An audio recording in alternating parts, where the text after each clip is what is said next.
Ladies and gentlemen, the graduation ceremony will begin shortly. Please switch off your handphones or put them on silent mode if you haven't done so. We have arranged for official photographers to take photos of all graduates receiving their diplomas. There is no need to come to the front to take photographs during the ceremony. I will be inviting you to stand when the academic procession enters and leaves the convention hall.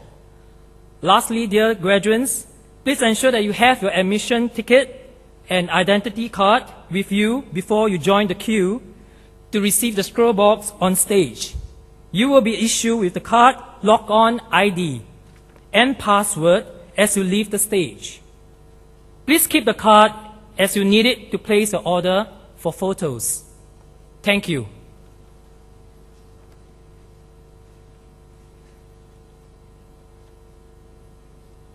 Ladies and gentlemen, please rise.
Ladies and gentlemen, please be seated.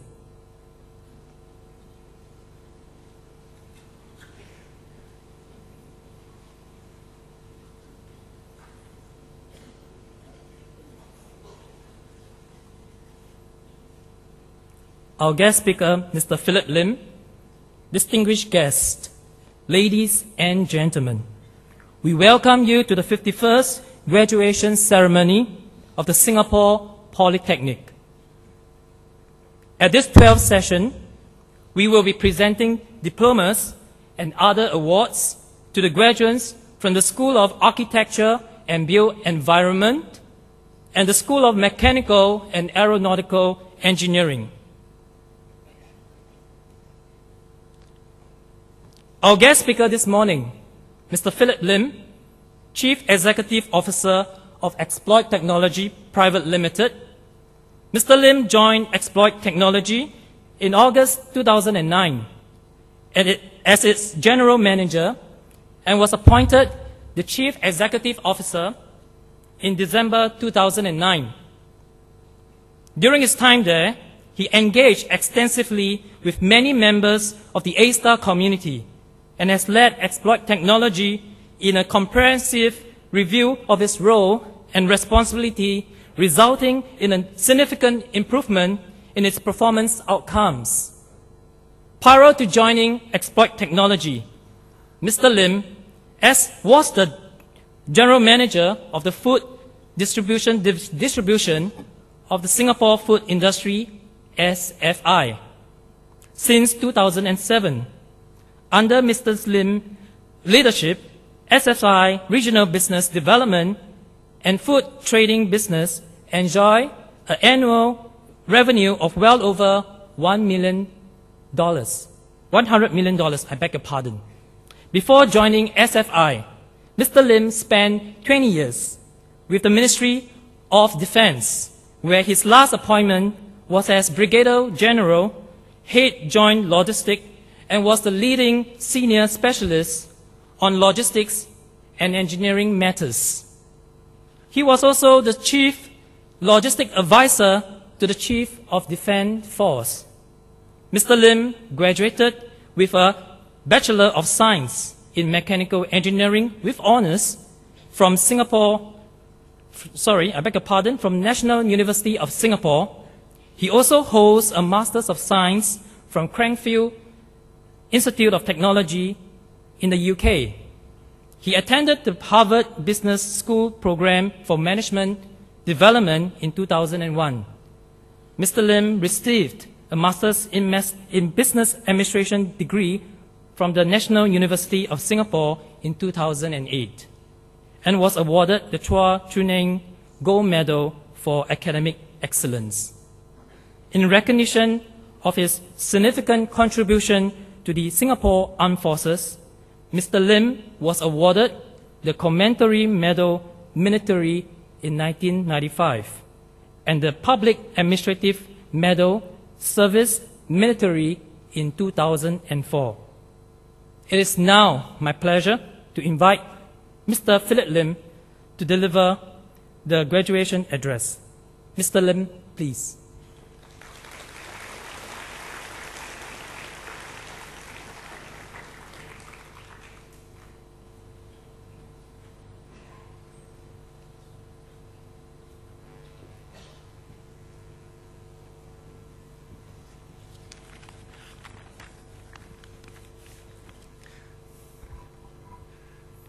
Thank you very much. I think the MC forgot to mention also that some 30 years ago, I graduated from Singapore Polytechnic, right from this campus over here.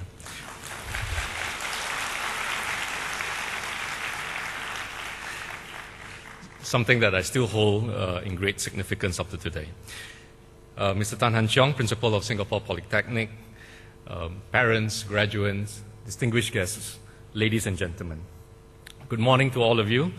Now it gives me great pleasure to be here today at this 51st graduation ceremony of Singapore Polytechnic.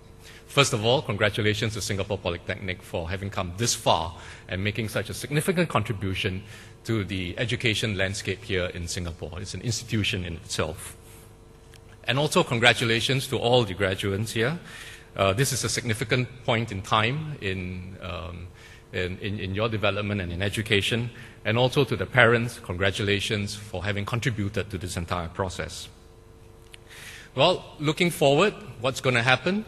Some of you are going to go on to further education, to the universities. Some of you will join the workforce, which is precisely the thing to do sooner or later. And some of you will be joining national service. But whatever it is, looking forward, what's going to welcome you is a very exciting world with all sorts of challenges, with all sorts of surprises, and these are things that you can look forward to. But with challenges, unknowns, uncertainties, surprises, there also holds opportunities. And I think in my address this morning, I'm going to cover a little bit about that. While there will be challenges, there are also opportunities. In the last 10 years alone, we have witnessed all sorts of things, surprises especially, and uncertainties hitting us in this world.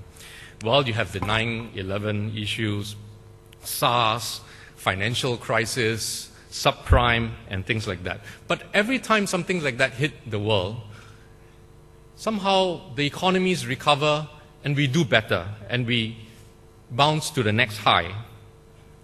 So what exactly is underlying all these dynamics that keep this world growing, economies moving, keeping it dynamic all the time? There could be all sorts of reasons. You could attribute this to globalization, technologies, the internet. You could say that, the fact that the last 40 years we have enjoyed substantial relative peace in the world made a lot of difference. But personally, I'll put it to you that it has to do with just one driving factor, and that, probably in the risk of oversimplification, is the size of the world's population today. As it stands right now, it's 6.8 billion. That number itself maybe has not that much significance, unless, of course, you take reference back in time and realize that at the end of the Second World War, 1946-47, the world's population was 2.55 billion. It has grown 4 billion, over 4 billion in 70 years. Put a little bit more perspective to this. In the times when they said, Jesus Christ walked the surface of the earth some 2,000 years ago, the world's population was probably just 200 million. So it took over 2,000 years to get from 200 million to add 2 billion to the turn of the 20th century. And in the last 70 years alone, we added 4 billion to Earth's population. Carry on at this rate, we can easily double that number in about 50 to 60 years, taking Earth's population to about 12 to 13 billion. Within the lifetime of most of the graduates here, I'm quite sure you will see the world hitting a population of 9 to 10 billion. What's the significance of this? Well, not only is just pure numbers, but what are these numbers doing? They are concentrating themselves in urban centers. It's simple logic. It is far more efficient to support large populations of people when they are concentrated together. When they are closer together, it's easier to distribute food and water to them, run transportation, ring sanitary services, send out electricity to them, and so on. More importantly than that, when they are closer together, it is easy to organize themselves into economic entities. Hence, you have things like factories, markets. It's also a lot easier and efficient to run schools, universities, and so on, which means that a lot more of the world's population gets educated a lot more quickly. With educated populations, the expectations go up. They are far more capable, they produce a lot more, they earn a lot more money, and what happens after that? They consume a lot more. When we talk about growth and changes and trends, somehow you cannot run away from the fact that you need to talk about China a little bit. So let's talk about China. 350, according to McKinsey's Global Institute, some 350 million people will shift into urban centers. That brings up the urban populations in China over the next 20 years, close to about 800 million. About 500 to 600 million of which will be classified as middle class. Middle class people work harder, they are more capable, they consume more. And this is not limited only to China. Similar trends will be seen in places like India. You've got Brazil, Latin America coming up, and in my opinion, not too far away would also be North Africa. Large populations of people increasing, large populations of people becoming more capable, being in the middle class, and they consume, they eat, they take up the world's resources. It is also estimated that the world's stocks of oil, those in the ground, wherever they are, will probably run out in about 39 years. And that was a report that I read about 5 years ago. Whether it's still 39 years or not, I'm not too sure. But for sure, something is going to happen within your lifetime. In my opinion also, it is not likely that food prices will ever go down. And property prices, especially in good urban centers, for which I would consider Singapore as a good urban center, ever going down. You might have moderations, it might dip a little bit, but it will come back up in a new high. So there will be more uncertainty, there will be more challenges, and given the aspirations of our young people, there will be more stress. But with all these changes that we will see in Singapore and in our region, I guarantee you there will be more opportunities in the next 30 years for you guys than I have seen in the last 30 years since I graduated from the Mechanical Engineering School here in Singapore Polytechnic. Challenges and change brings opportunities, but in my opinion also, I do not think that all these opportunities will go evenly to everyone. I believe that given the stress for resources and the demand for new things, new opportunities will mainly go to those who can bring new services, new products, new ideas, new methods, new solutions to an increasingly crowded, competitive, and demanding world. In other words, opportunities will mainly go to the innovators, people who bring new things and make them work. It is my belief that the best opportunities will not necessarily go to the smartest, it will not necessarily go to the most hardworking, but it will go to those who are hardworking enough to innovate. More than ever before, we will need new solutions to feed and power the world. We will need better solutions to house and move people around. We will need more effective solutions to curing the sick and coping with an aging populations. There will be new markets for many things and services and new ideas. For sure, there will be new demands. So, it is not surprising that pace of innovation, technology has always kept up, in a sense, with population growth. The first steps mankind took in technology, whether it's the discovery of fire, invention of the wheel, use of metals and potteries and all that, probably took thousands of years to develop and proliferate around the world. But in the last 100 years alone, we witnessed the discovery and the development, the evolution of the silicon chip, miniaturization, wireless communications, nuclear power, discovery of DNA, the ability to sequence and understand what really goes on in our DNA, launch of space flights, and of course the World Wide Web, Wi-Fi, 3G, and all these other things. In the last 20 years alone, there were several IT revolutions, depending on what you mean by a revolution, but those who understand the Moore's laws knows what I'm talking about. So, what exactly is innovation? Let's be clear, innovation is not about new inventions or new businesses alone.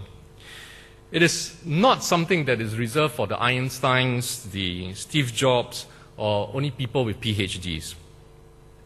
I've said before, innovation is about new processes, new ideas, new products, new services, as long as they are used by people, made available to the public, and change and improve societies in one way or another. Well, maybe at this point, allow me to share with you a story of how innovation took place, a story that I thought is always quite interesting. I have to bring you back all the way to October 4th, 1957. On that day, the Russians launched the first satellite in the world, called the Sputnik.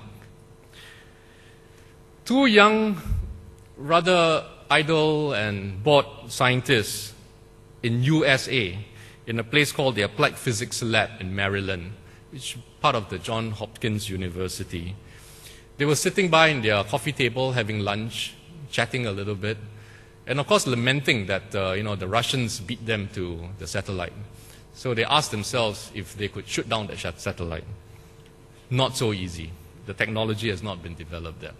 So the next best thing that they thought that they will do is see whether they can track that satellite and listen to it.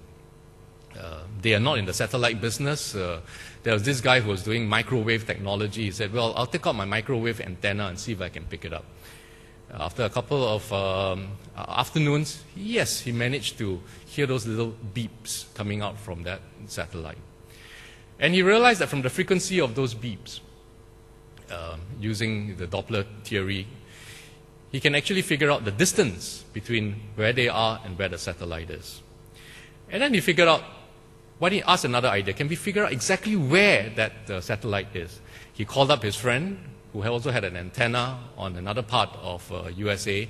With that 2 or 3 satellites, they tried to triangulate the position of, with the antenna dishes, tried to triangulate the position of the satellite. And lo and behold, they were able to do that with the use of some other friends who knows how to operate supercomputers, and that time was fairly rare at that time. And after a while, after a couple of days, they realized that they could track the entire trajectory of that satellite. They told their bosses about it, this sounds like an interesting thing. We couldn't shoot it down, but we could track where it is and how it went. The boss decided to share that information, passed it along to some of his other friends at that level to show what his people in his labs could do tracking the satellite. And then suddenly the boss got a call back from one of his associates. Do you think your chaps, given satellite positions, could figure out locations back on Earth and track moving vehicles on Earth? The other way around. Interesting poser. The team went back, looked at it, a couple of weeks, they came back and said, actually it's easier to look from the top than from bottom looking up. And then they started this project to track nuclear submarines. And it became a military project because nuclear submarines in the US, in the Pacific Ocean, Atlantic Ocean, needed to know exactly where they are so that they can launch missiles accurately into Moscow. If you know that you're only somewhere in the Pacific Ocean, it's not going to be very helpful. That missile could end in the US instead. So that started GPS technology. Ronald Reagan, in his years in the 1980s, decided that the GPS technology will be freed up, open platform, so that everybody could have access to it. And today, I bet half of you in this room has got some kind of a GPS device in your pocket right now. So this is how innovation moves and proliferates, but maybe in the future, all this will happen in about half that time. There are, from this story, 3 aspects that maybe I'd like to highlight about innovation. First, before innovation can take place, there must be relevant competencies in the people involved and looking at it. The people who looked at Sputnik enviously were themselves scientists, specialists in their field, fully competent, capable in the things that they are doing. So you need to be capable, you need to be knowledgeable, you need to be updated. Second, connections matter.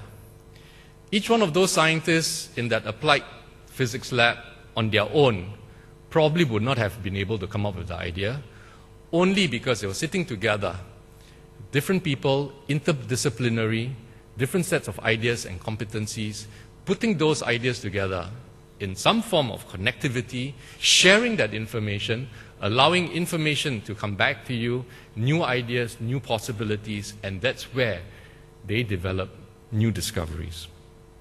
But lastly, there must be that will and the commitment to want to see things through.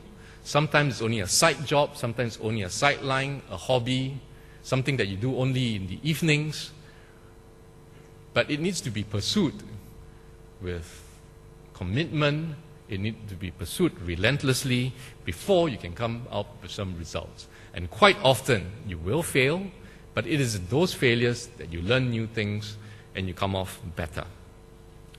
I spoke a little bit about connections just now, and you would say, but I'm very connected. I spend a lot of time on Facebook and Twitter and all that sort of a thing. Yes, but I think quality of connections count. What you do in all this connectivity that is available to you, all this network and the beer sessions in the pub or whatever it is, and you could say that all that is connections, yes, but are those quality connections amongst competent people who are sharing new perspectives and new possibilities? So today, you will step out of this auditorium as alumni of Singapore Polytechnic into a new chapter in your life. As you grow and mature, you will encounter new challenges and changes, but in new challenges and changes that you will see all around the world, and not just in Singapore, there are opportunities. The world belongs to the innovators who will know how to make use of these opportunities and can capitalize on them. And the key to innovation, competencies, continual updating and learning, followed by good quality connections and connectivity with the right communities at all times, and finally, the will and the leadership and the commitment to see things through, to make things happen, and eventually to make a difference. And as graduates of the Singapore Polytechnic, I know you have been well prepared for this, well prepared to make the difference for yourself and for society. Good luck, all the best, thank you very much.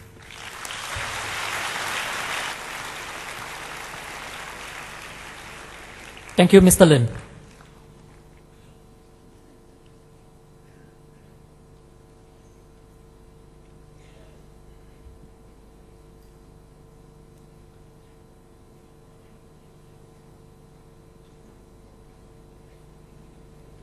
Ladies and gentlemen, we will now begin the presentations of diplomas to the graduates. This morning, we will be presenting diplomas and other awards to 112 graduates from the School of Architecture and Built Environment and 360 graduates from the School of Mechanical and Aeronautical Engineering. May I now call upon the Director of the School of Architecture and Built Environment, Mr. Tan Yu Ming, to present the diplomas. Mr. Tan, please.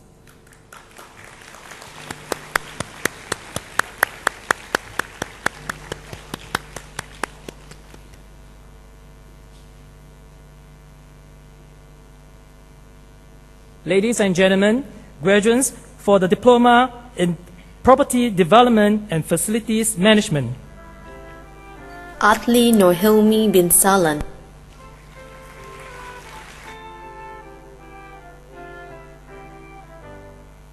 Anisa binti Hassan.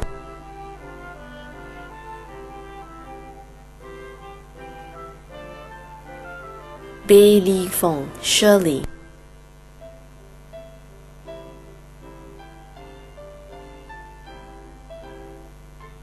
Cho Rei Ti.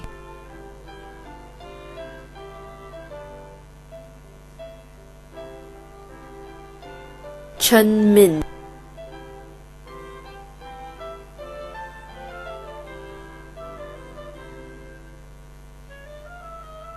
Cha Wei Sheng, Vincent.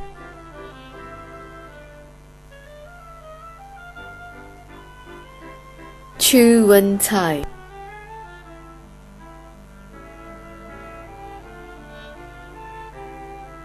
Christopher Ang Zhu Jian.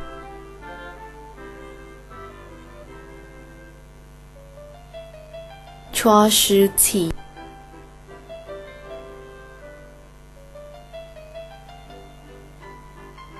Dong Hui.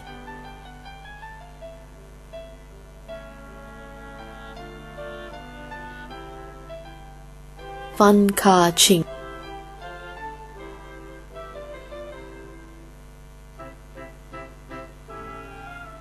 Fu Yu Sheng.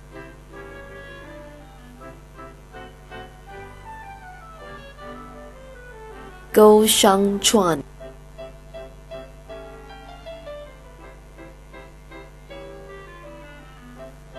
Huang Ruobei, Jocelyn.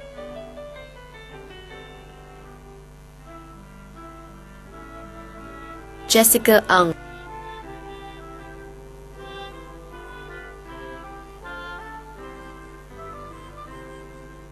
Jun Lim Tian Ling.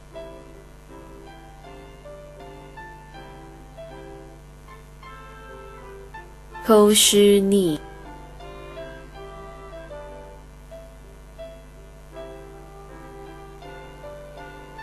Hong Jin Ji, Clarence.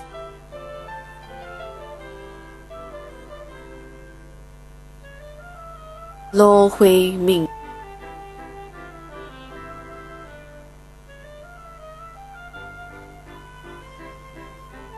Li Chin Ming.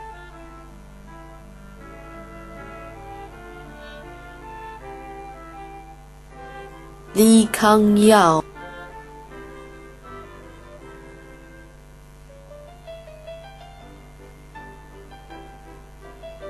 李文伟、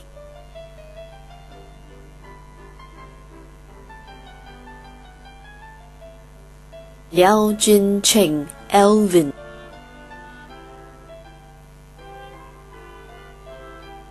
梁介、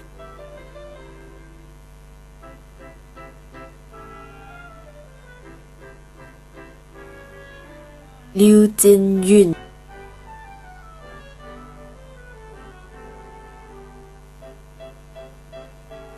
林慧茹、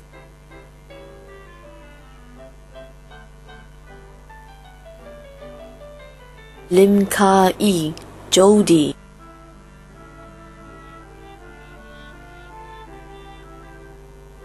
林义祥 Frederick、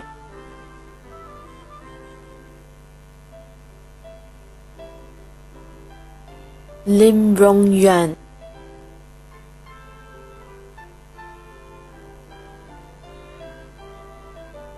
林世敏 Shermaine、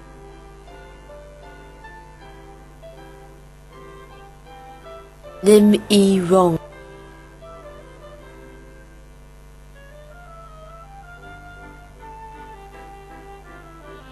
刘金贤 Desmond、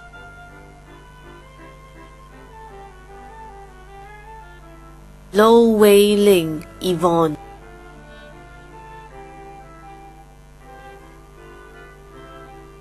刘依玲、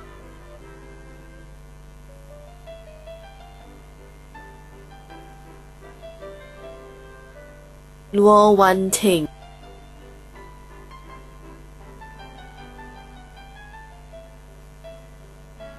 Lupita Witono、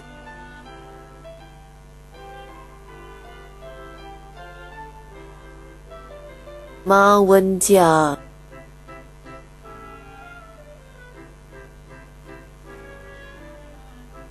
Margaret E. Jingjing、Muhammad Shafi'i bin Supari、Muhammad Aidil Shuklan bin Abdul Razak、Muhammad Daniel Cheng、Muhammad Naziru Mubin bin Ibrahim、Muhammad Sukri bin Muhammad Zanari、Muhammad Shamil bin Aziz、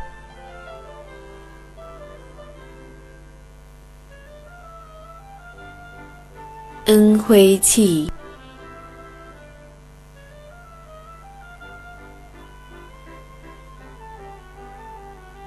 Eng Wei Lun、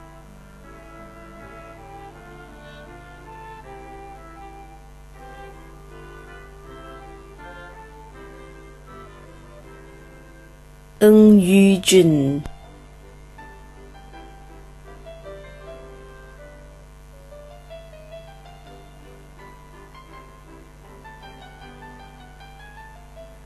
Nur Amalia binti Razak、Nur Shahira binti Khalid、Nuru Jana binti Samad、Ong Pei Yi Michelle、Ong Yi Ting Vanessa、Kwa Cheng Jermaine、Kwa Yi Min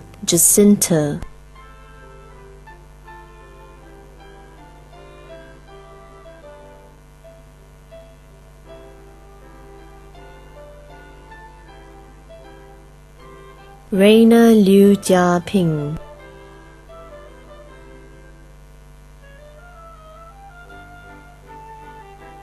萧庭韵 Lisa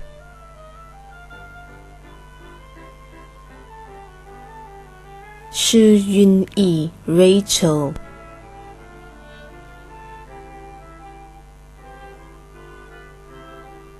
舒哈娜 binti Muhammad Yunus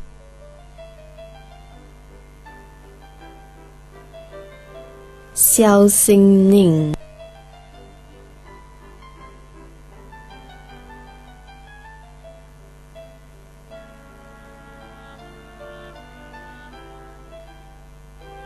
Sim Wei Chiang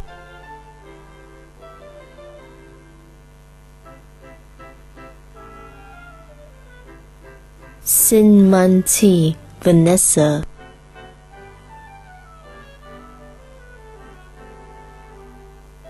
苏雪琪 Bonnie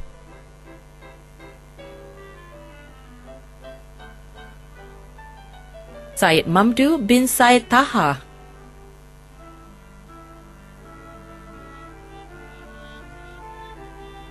谭永伟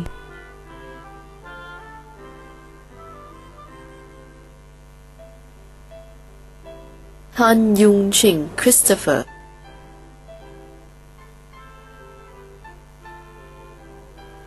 听好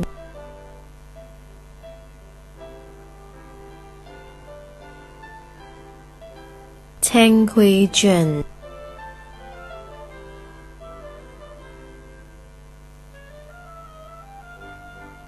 听慧婷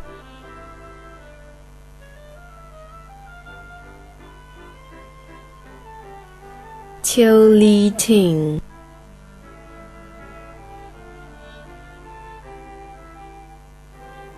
邱燕玲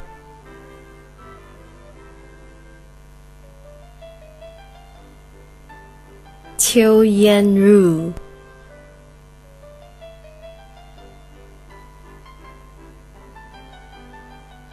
邱思颖 Catherine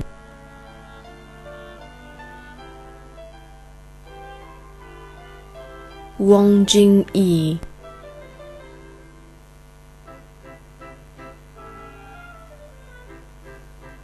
汪金胖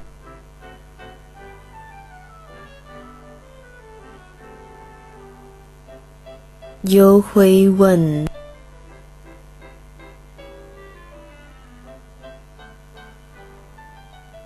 尤家凯 Kevin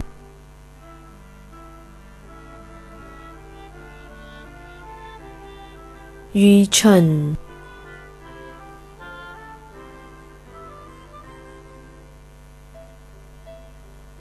于焕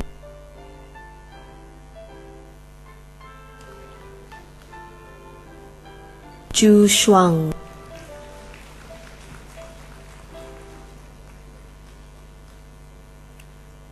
Ladies and gentlemen, that concludes the list of graduates from the School of Architecture and Built Environment. Thank you, Mr. Tan.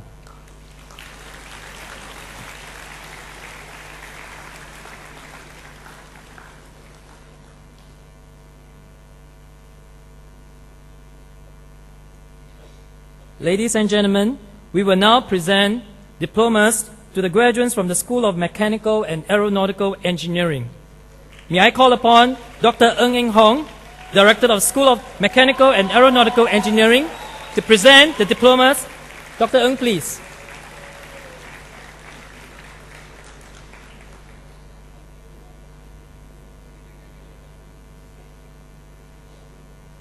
The graduates for the Diploma in Bioengineering. An Ning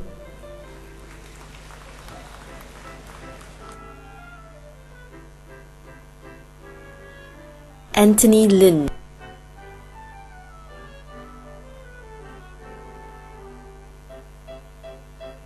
Chi Pei Xian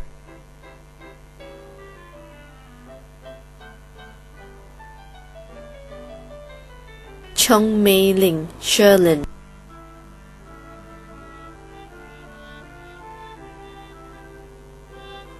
Cha Yen Ching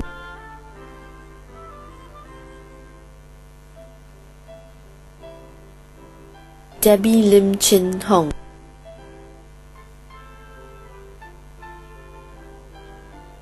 Gan Chong Guan,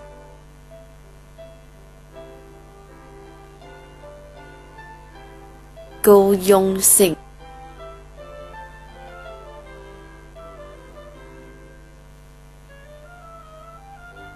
Leong Chi Hung,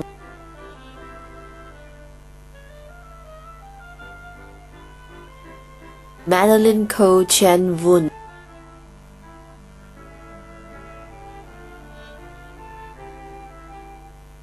Mohammed Fitri bin Shafi,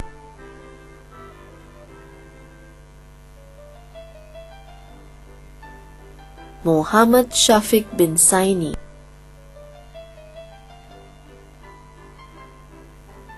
Pang Si Min,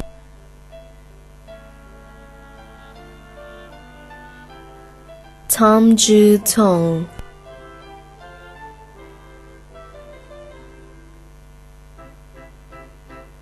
Tabalashmi Surantran,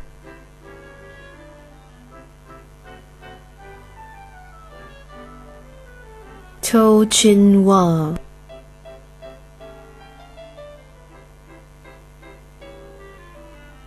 Victor Ong Yi Fa,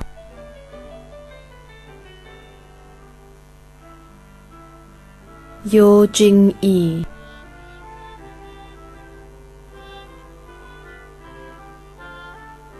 Zhang Cheng,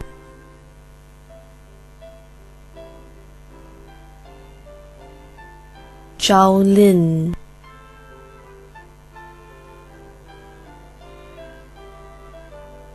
Ladies and gentlemen, the graduates for the Diploma in Mechanical Engineering. Ang Chi Kyung,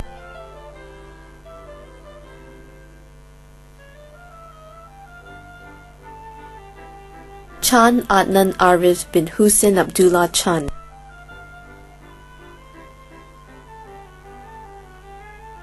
Go Kun Kui,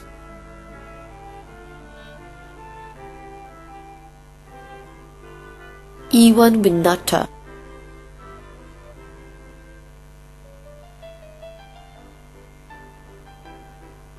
Ho Le Ting, Jeanette,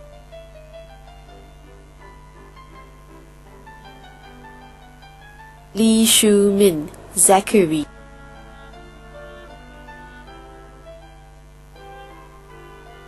Xia Yong Tiang,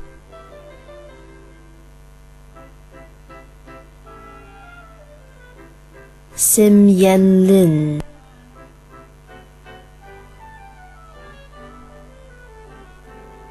Syed Ershad bin Syed Amir Shah, Tan Wei Xiang,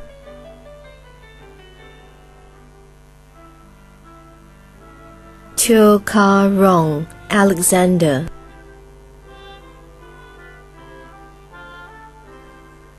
Albani bin Aljunid,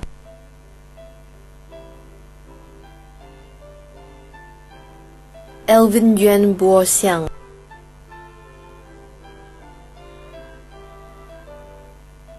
Amino Haikal bin Samsudin,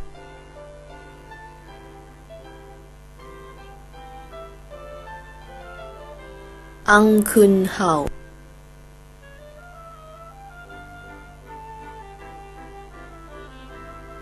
Ang Yu Qi, Alice,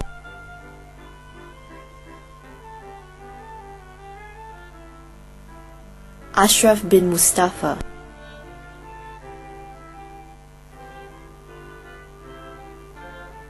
Al Mingde, Kennedy,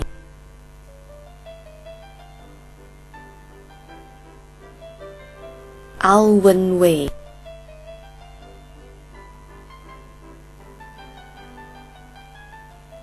A Ong Min,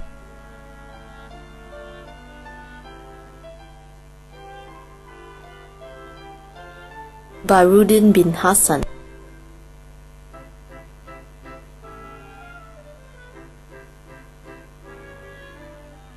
Cassandra C,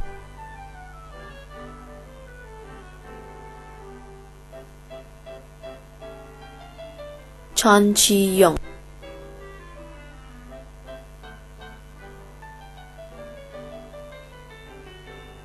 Chan Tai-hui, Jason,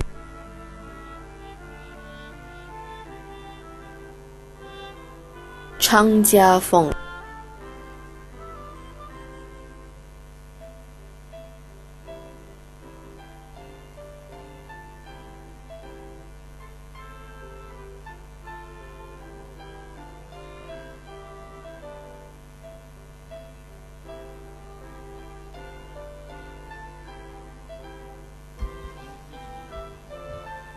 Chiu Chi Kyung,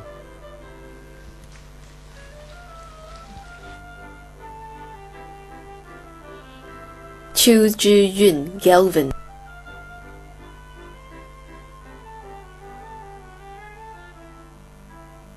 Chia Chong-zheng,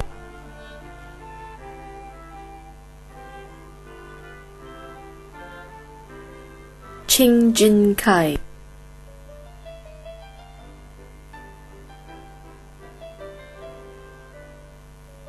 Chit YK,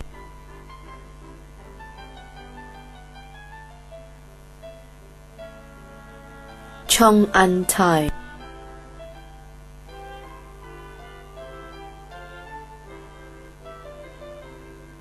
Chong Sin-tian,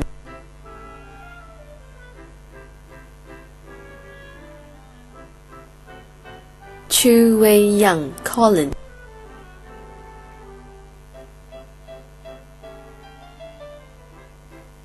Chua An-na,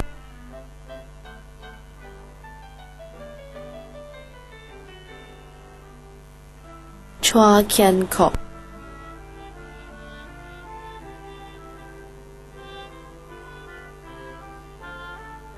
Chua Min-yi,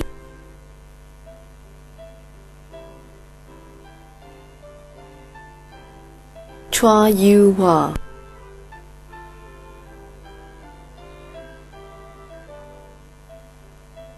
Chue Fuk-ming,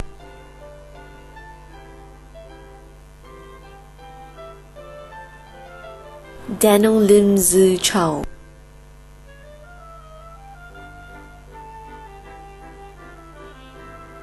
Devnath Rajkumar,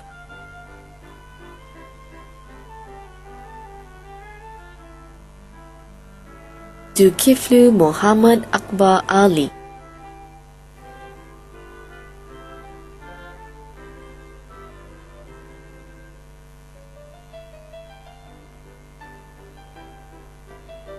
Eric Rinaldi bin Muhammad Rizal,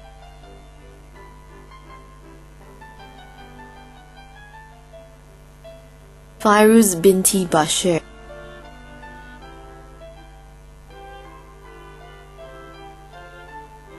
Pu Te-hao, Belman Harun,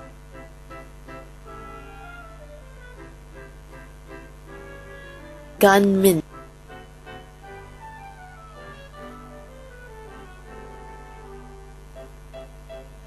Gerard Lewis Peter,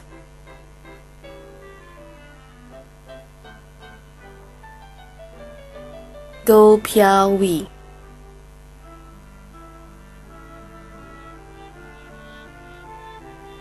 Hishamuddin bin Lamri,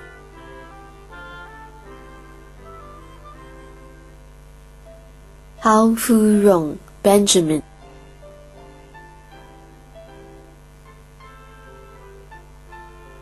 Jason Leslie,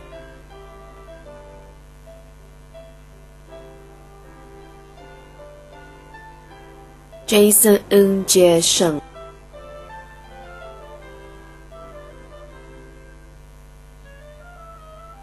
Jagadeshwaran Kunasekaran,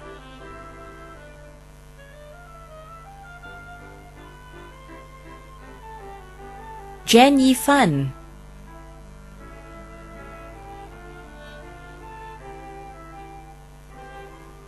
Jonathan Edward Soriana,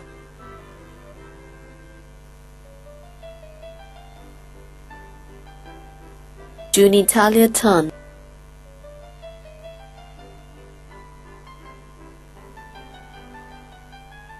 Justin Quek,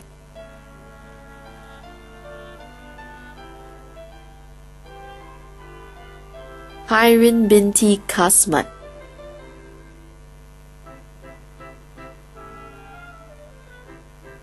Hiriya binti Abdullah,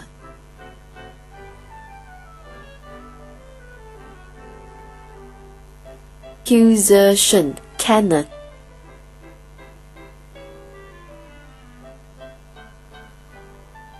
Kumaran Krishnasamy,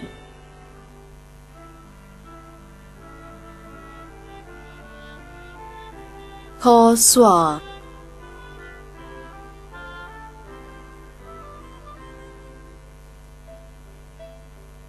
Lao Jin Sien Darrell,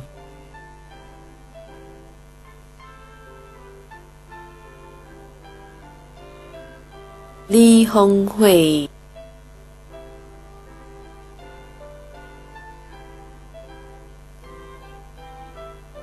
Lee Hong Tat,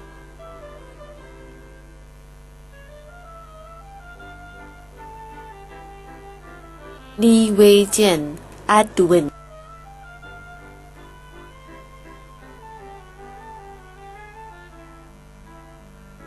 Lee Junting, Douglas, Leong Chun Kit,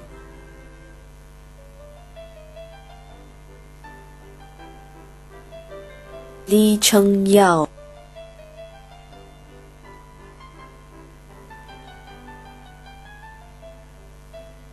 Lim An Wei, Darrell,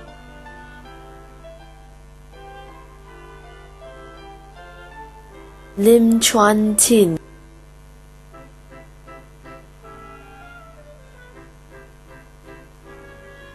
Lin Guo Hui,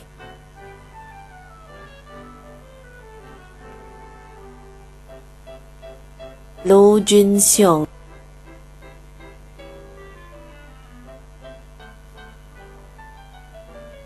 Lo Ke Wei, Glendon,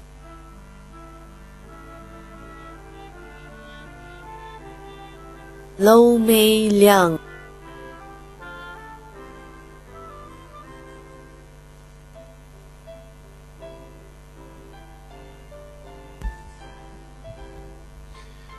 Malim Arifik bin Jalil,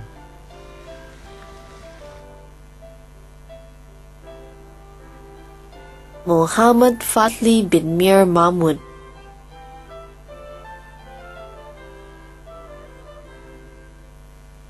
Muhammad Shara bin Rahman,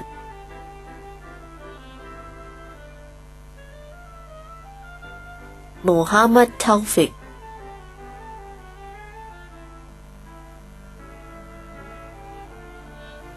Muhammad Khairu Anwar bin Muhammad Ruduwan,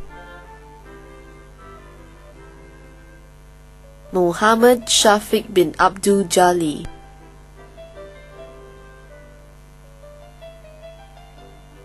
Muhammad Azri bin Jaman,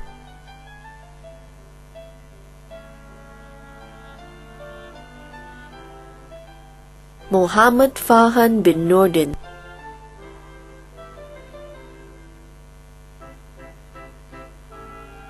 Muhammad Izzat bin Amir,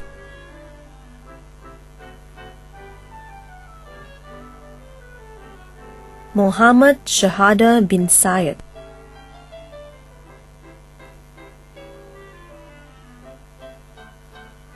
Muhammad Shariza bin Samsuri,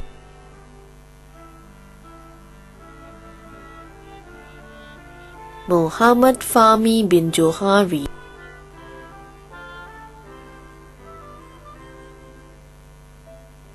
Muhammad Zaki bin Salamat,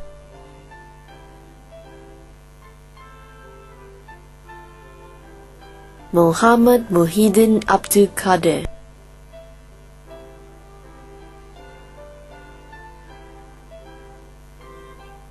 Mok Shao Xian,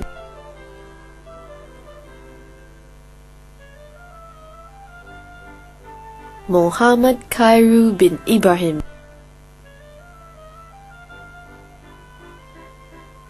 Muhammad Al-Rafi' bin Muhammad Yusuf,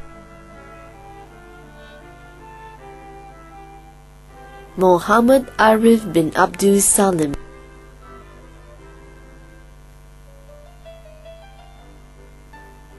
Muhammad Ashraf bin Yusuf,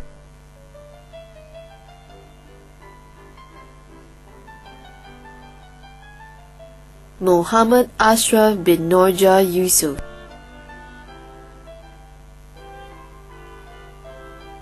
Muhammad Azru bin Ali,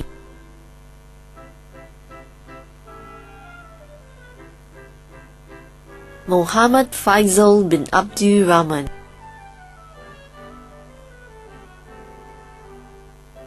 Muhammad Fikri bin Rahmat,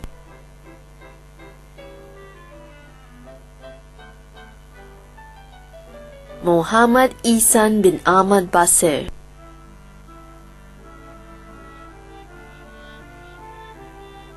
Muhammad Jufri bin Makwad,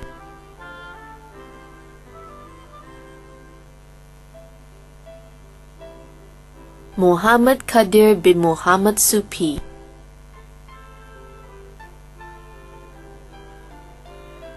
Muhammad Muzamil bin Muhammad Idris,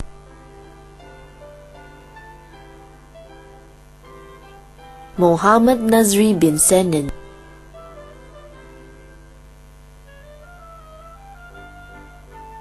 Muhammad Radzi bin Muhammad Radzali,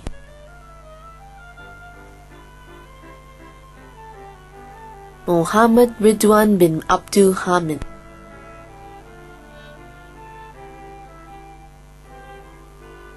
Muhammad Ridwan bin Abdul Rashid,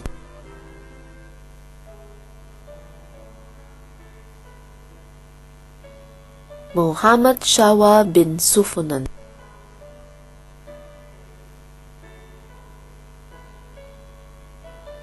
Muhammad Shafiq Noor Shaidi,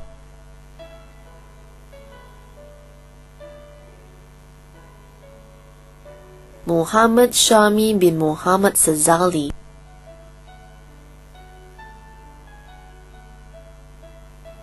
Muhammad Shazwan bin Suhaimi,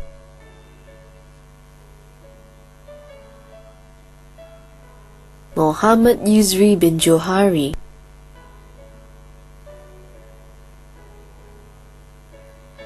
Muhammad Zaki bin Jonda,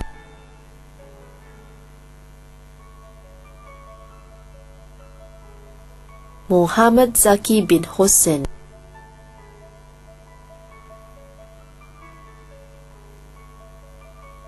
Mujiba Razi bin Iskandar Saukani,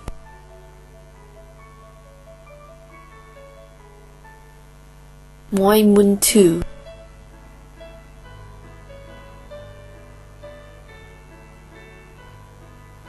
Nyo Ti Lun,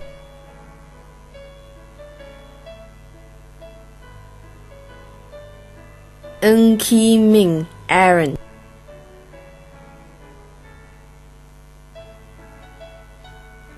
Ng Xiu Jia,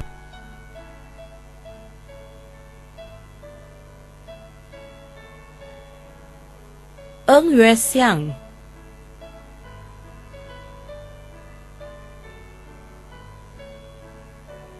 Nicholas Mok Wen Hao,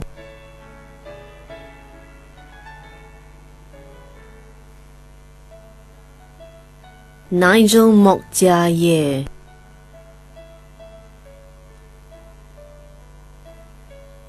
Nilkant Anilkan,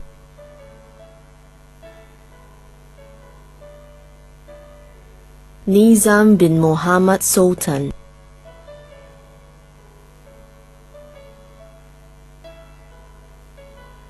Noor Ashikin binti Sharif, Noor Hakim bin Mustuki,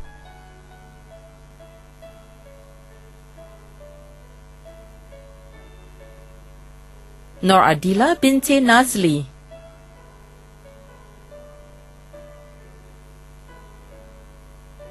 Nuru Ayan binti Omar,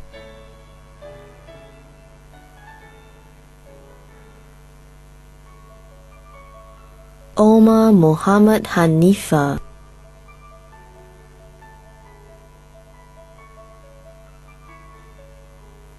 Ông Chong Ming,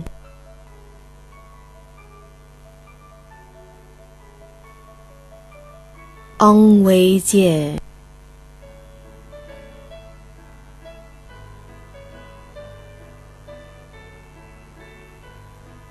Ông Wei Jie Vincent,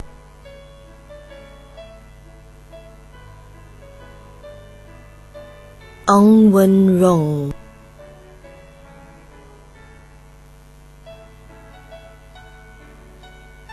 Wee Soon Han,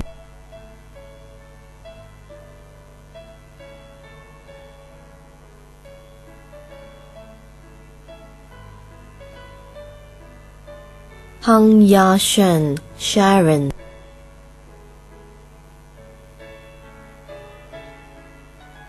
Pei Kok Ping,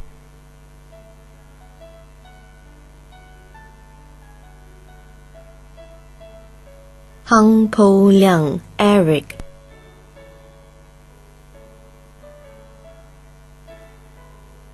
Prakash Balachandra,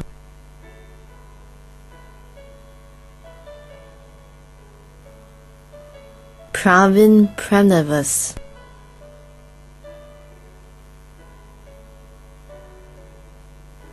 Ravhana Binti Rahim,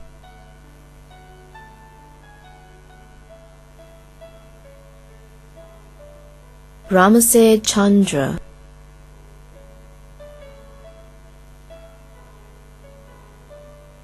Razali Nazrin bin Naim,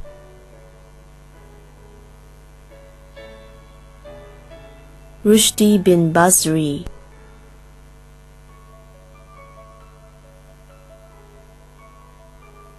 Satish Segaran,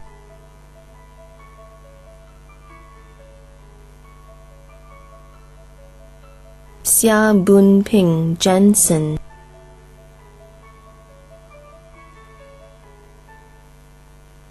Si Ju Yong,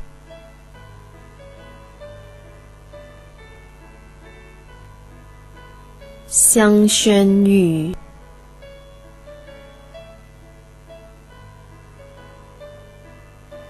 Sukrino bin Rahman,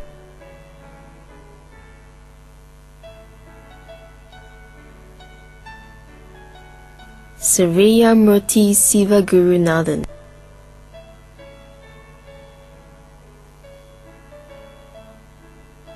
Syed Hamza bin Syed Saleh Habshi,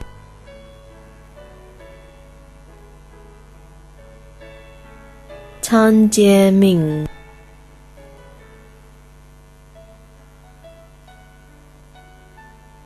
Tan Kai Ming Ryan,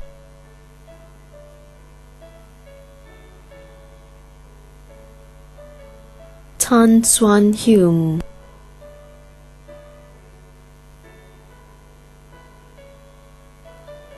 Tang Chun Kiet,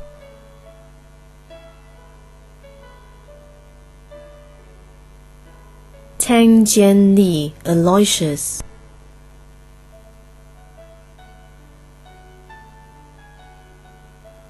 Tae Ju Chao,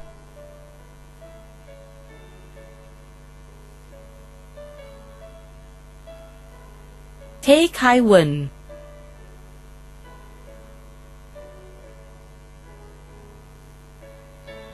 Ting Jik Yong,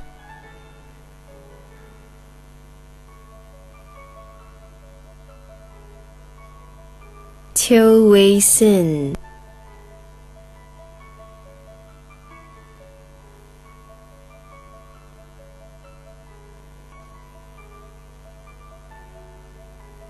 Tam Ming Jie,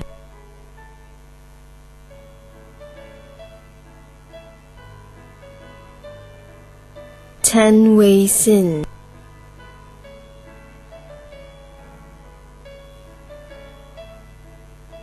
Tinesh Ram Naidu Varata Rajan,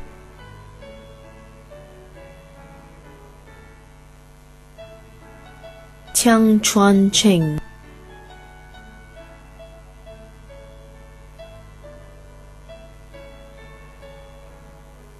To Yue Kai,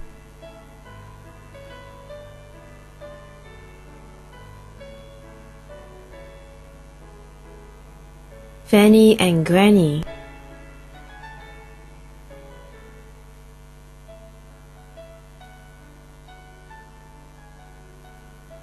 Wang Chaolun.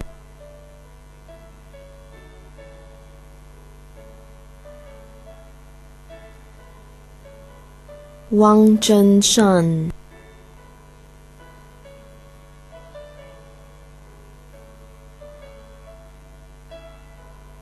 Wada binti Muhammad Kahir.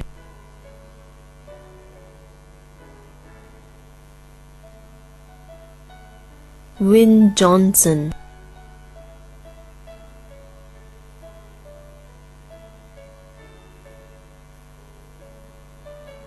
Yang Wu Si.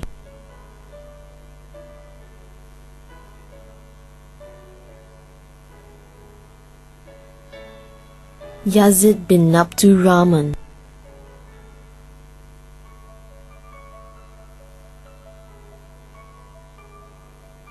Yeo Wei Liang.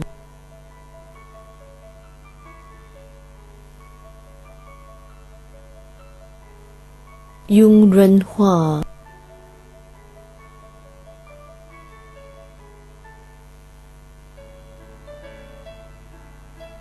Yusnita binti Ahmad Yusuf.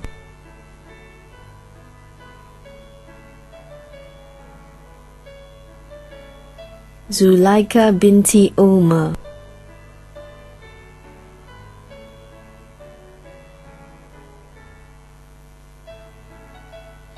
Ladies and gentlemen, the graduates for the Diploma in Resort Facilities Services and Management. Cecilia Ng Tai Ti.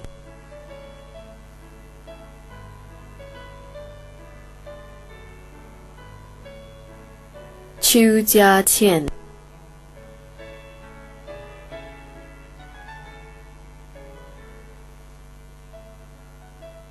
Chong Hui Lin.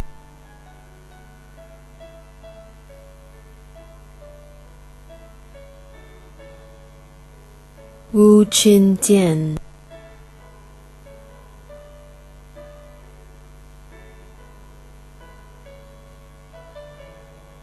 Elvin Lo Jin He.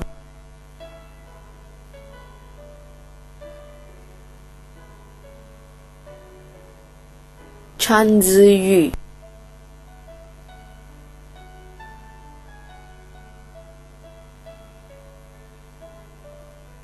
Chen Jing.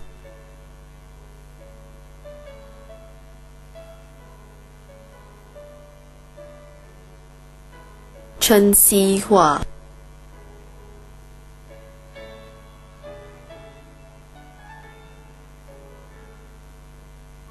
Chua Li Wen.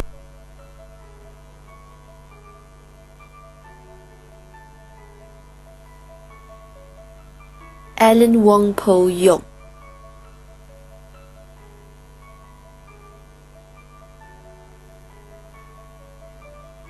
Fanny Sun Chia Wen.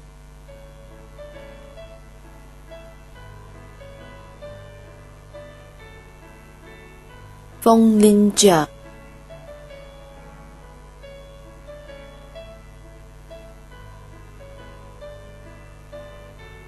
Go Jun Yi.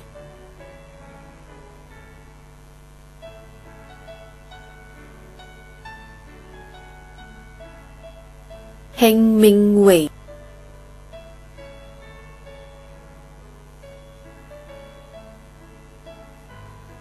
Jaren Sandra Sagiran.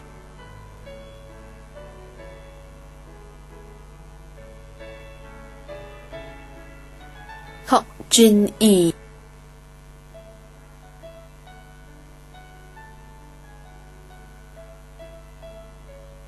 Kok Si Man.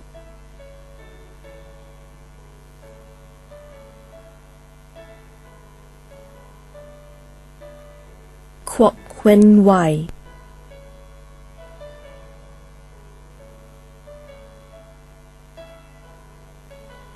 Lai Jin Jie Donovan.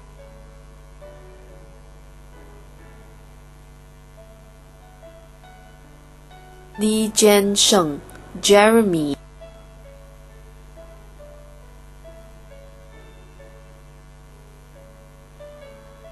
Li Yuting,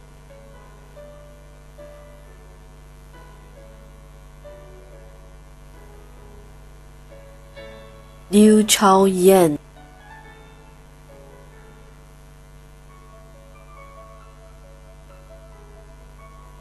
Lim Hyangming, Joe,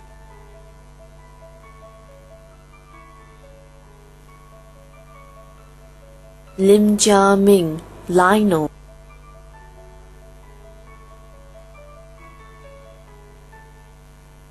Lim Lian, Colleen,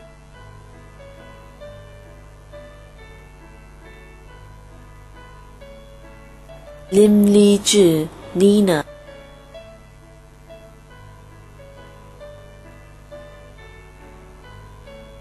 Lin He Chu, Andy,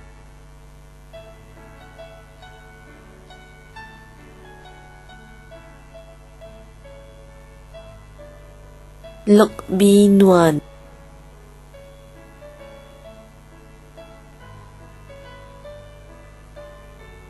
Muhammad Zahid bin Muhammad Rafi,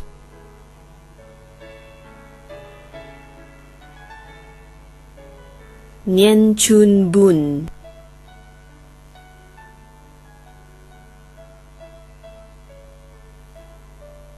Norasnita binti Arifin,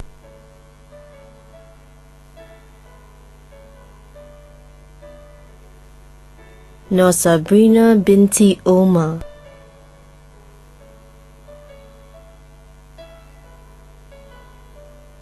Nor Zamarina binti Jamaluddin,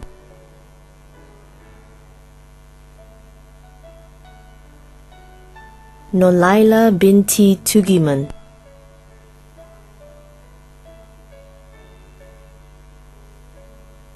Ong Shan Ting,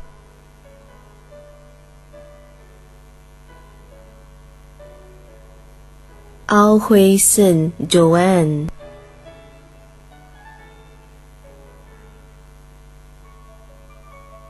Patricia Ng Pei Shi,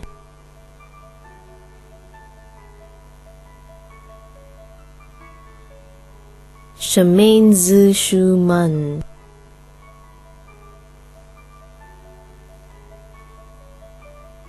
Sim Allen,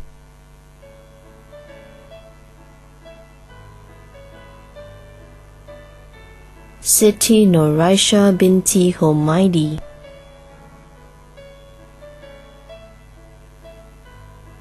Tan Hyang Kiet,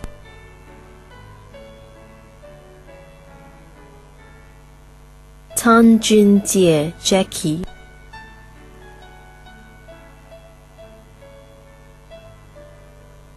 Tan Kim Wei,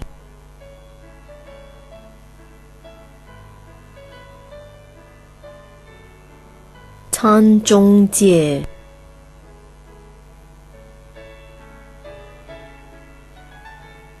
Veronica Chong Meng Ti,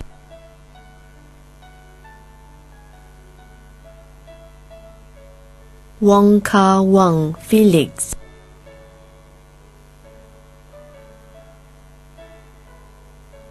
Yap Ching Wei,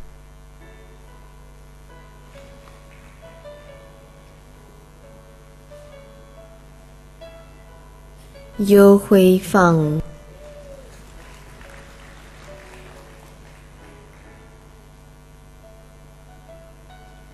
Ladies and gentlemen, that concludes the list of graduates from the School of Mechanical and Aeronautical Engineering.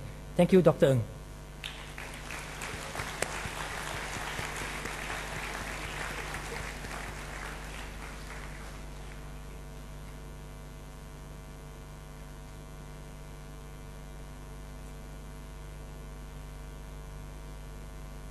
Ladies and gentlemen, we will now present the prizes. May I now invite Mr. Tan Han Cheong, Principal of Singapore Polytechnic, to present the following prizes. Mr. Tan, please.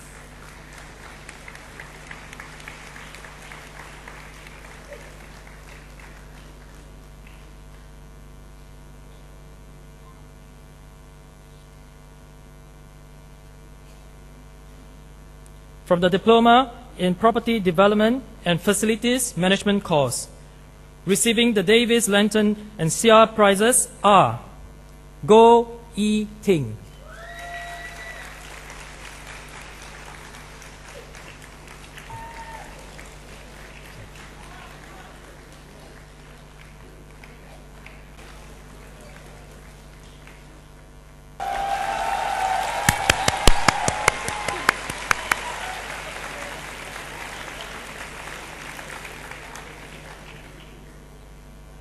The Leo Property Management Prize, Lim Chuan En.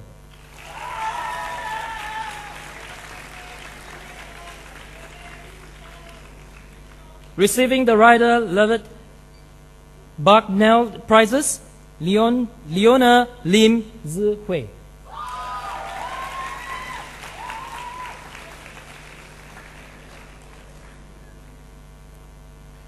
Wang Hong.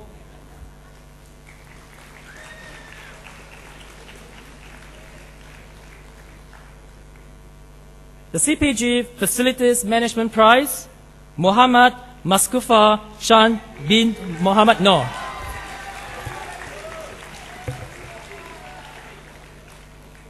The EM Services Prize, Noor Fadila binti Shadon.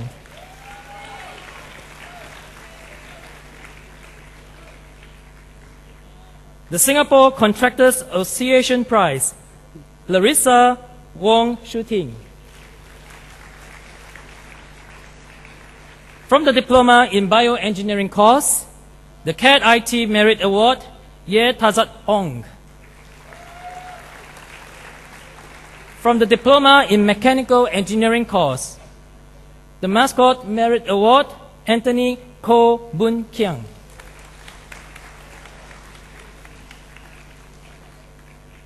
The CAD IT Merit Award, Chan Shi Ming.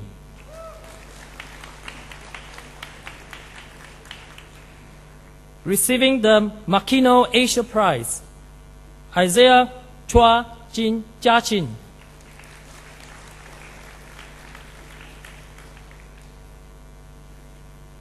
Hao Ka Zian. The Melcher Merit Award, Gan Tin Shen. The SCM Jurong Shipyard Prize, Lei Hong Jie. The Escap Steel Merit Award, Lim Bing Wei. The Yamazaki Muscat Merit Award, Liu Ping.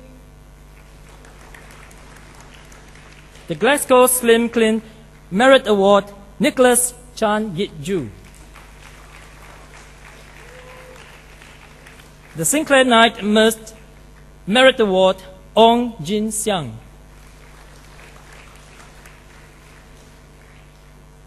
The Automobile Association of Singapore Award, Shi Feng.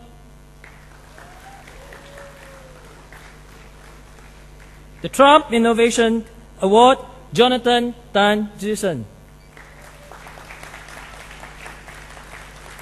From the Diploma in Resort Facilities Services Management course, the CAD IT Merit Award, Teng Tek Po. That concludes the presentation of the prizes. Thank you, Mr. Tan.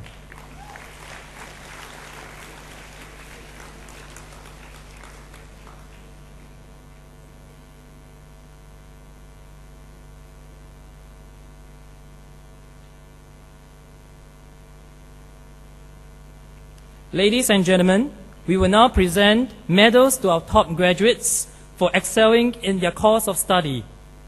May I invite Mr. Philip Lim, Chief Executive Officer of Exploit Technologies Private Limited, to present the medals. Mr. Lim, please.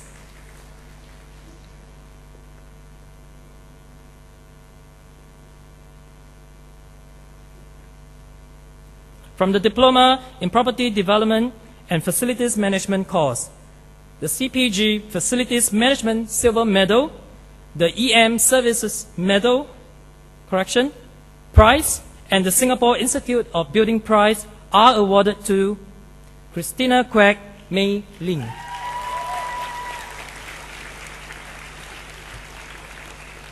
From the Diploma of Bioengineering course, the Institute of Materials Bioengineering Silver Medal is awarded to Yu Wan.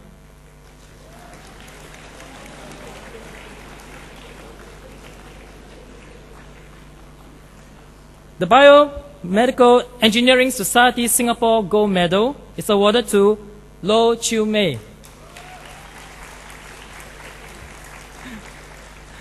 From the Diploma in Mechanical Engineering course, the ST Kinetic Silver Medal and the SCME Singapore Section Prize are awarded to Ang Jin Chong.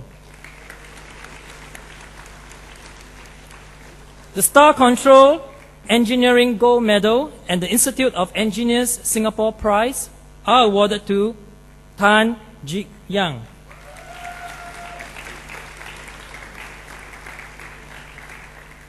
From the Diploma in Resort Facilities, Services and Management course, the SPOC Solutions Silver Medal is awarded to Darren Tan Donovan. The Bosch Rexroth Gold Medal is awarded to Ong Jin Long. I beg your pardon.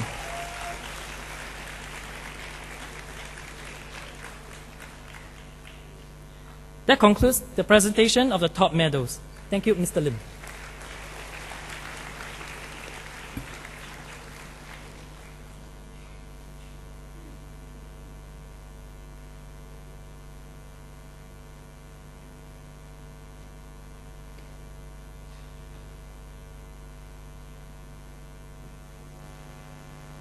Ladies and gentlemen, giving the valedictory speech this morning is Tan Zhishen Jonathan, a graduate of the Diploma course in Mechanical Engineering. May I now call upon Jonathan to deliver the farewell address on behalf of the new graduates. Jonathan, please.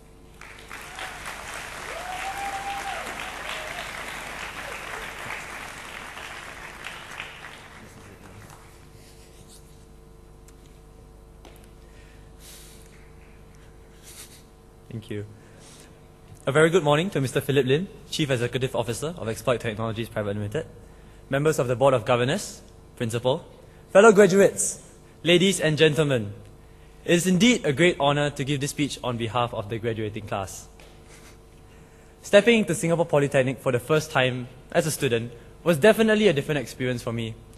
Being new to the lecture tutorial system, or for the first time in my education, not having to wear a school uniform. Well, maybe for you yourself, it was the first time you realized what you got yourself into, having joined a course with very few goals. Or for the first time you thought, wow, Kofu is actually nice, then realized you had to eat there for the next 3 years. I quote partially from a well-known figure of whom I have deep respect for, Mr. John Mayer. He said this: life is a box of crayons. Well, some people are the 8 color boxes, but what we're really looking for are the 64 color boxes. I mean, there are so many different colors of life, of feeling, of articulation, and many more. Let me share with you some of these 64 color boxes right here in SP.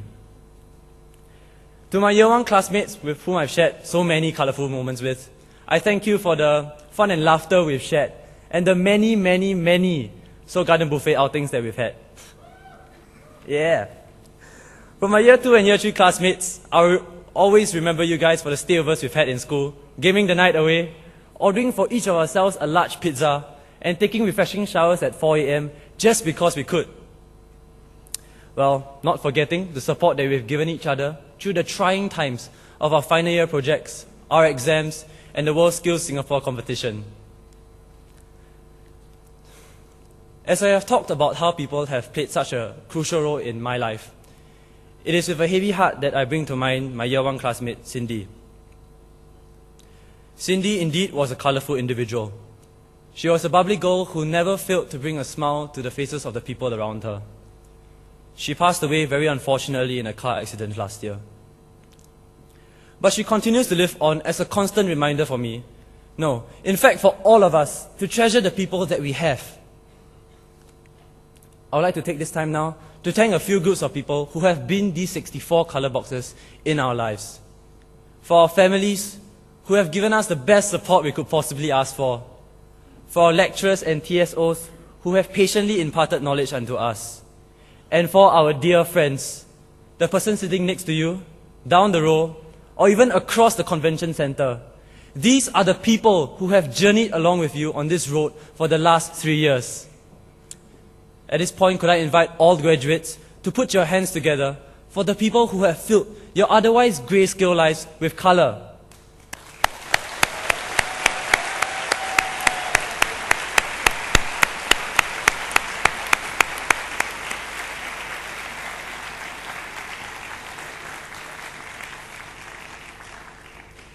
Well, personally, I would like to thank the Singapore Polytechnic for loving her engineering students. Otherwise, they wouldn't have given us Food Court 4, which until recently was the only air-conditioned food court. And most of all, they wouldn't have fully sponsored our eye candy buffet by situating us between the School of Business and the School of Design. As I come to the end of my speech, I would like to leave you with this parting thought. There are those people in our lives who are those 64 color boxes. I challenge you to be a 64 color box in return, to not only enjoy the presence of the people you love, but for them to enjoy your presence too. Friends, no matter where you go on from here, may it be your career, further education, or even to a sunny tropical island in the northeast, remember this, as Art Buchwald puts it, the best things in life aren't things. They are people. So I wish you all success in your future endeavors. Congratulations, class of 2011.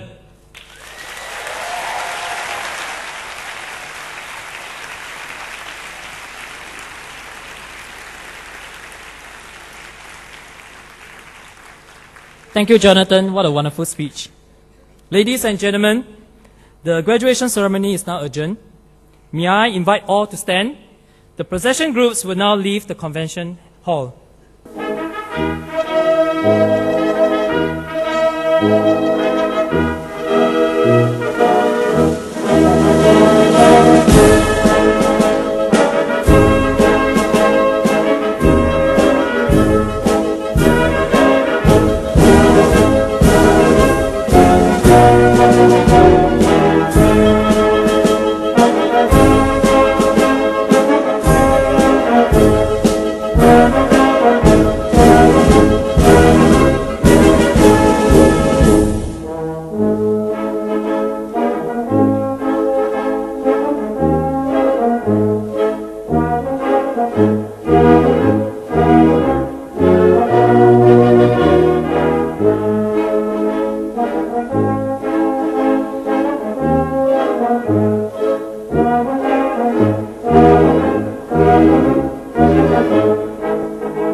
Thank you very much for your patience. Please join us for the tea reception at the plaza outside the convention center. May I invite parents and guests to leave the conventional center first. Have a good day. Thank you very much.